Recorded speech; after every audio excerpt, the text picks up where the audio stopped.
జగన్ హత్యాయత్నం కేసు దర్యాప్తు ఉత్కంఠ రేకెత్తిస్తోంది. 3 రోజుల కస్టడీ అంటూ శ్రీనివాస్ ను హైదరాబాద్ తీసుకొచ్చిన ఎన్ఐఏ అధికారులు ఇవాళ సీన్ రీకన్స్ట్రక్షన్ కోసం తిరిగి విశాఖ తీసుకువెళ్తున్నారు.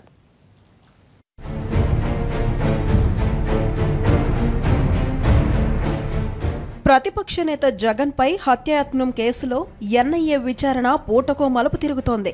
ఎయిర్పోర్ట్ సీన్ రీకన్స్ట్రక్షన్ కోసం నిందితుడు శ్రీనివాసరావును విశాఖకు తరలించిన ఎన్ఐఏ అధికారులు తిరిగి ఆదివారం హైదరాబాద్ కు షిఫ్ట్ చేశారు.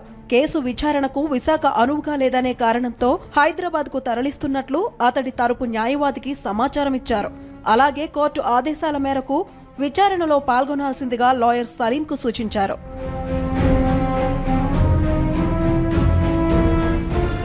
హైదరాబాద్లో శ్రీనివాసరావును భారీ బందోబస్తు మధ్య మాదాపూర్లోని ఎన్ఐఏ కార్యాలయంలో ఉంచారు.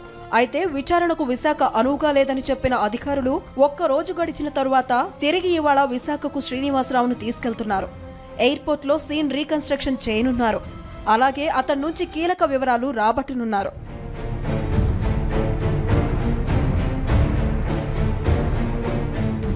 మరోవైపు ఇప్పటికే హైదరాబాద్లో న్యాయవాదుల సమక్షంలో శ్రీనివాసరావుపై ఎన్ఐఏ ప్రశ్నల వర్షం కురిపించింది.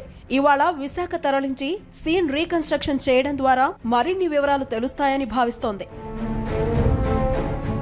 మరోవైపు రాష్ట్ర ప్రభుత్వం నియమించిన సిట్ విచారిస్తున్న ఈ కేసును ఎన్ఐఏకి అప్పగించడంపై ముఖ్యమంత్రి చంద్రబాబు తీవ్ర అభ్యంతరం వ్యక్తం చేయడంతోనే అధికారులు శ్రీనివాసరావును హైదరాబాద్ తరలించినట్టు చెబుతున్నారు. రాష్ట్రంలో గాని రాష్ట్ర ప్రభుత్వ ఆధీనంలో ఉన్న సంస్థల్లో గాని విచారిస్తే అందులో బయటపడ్డ అంశాలు ప్రభుత్వ పెద్దలకు తెలుస్తాయనే అనుమానంతోనే అతన్ని రాష్ట్రం దాటించి ఇప్పుడు తిరిగి విశాఖ తీసుకెళ్తున్నట్టు సమాచారం. మొత్తానికి ఎన్ఐఏ విచారణలో కొత్తగా ఎలాంటి అంశాలు బయటకొస్తాయన్నది ఆసక్తిగా మారింది.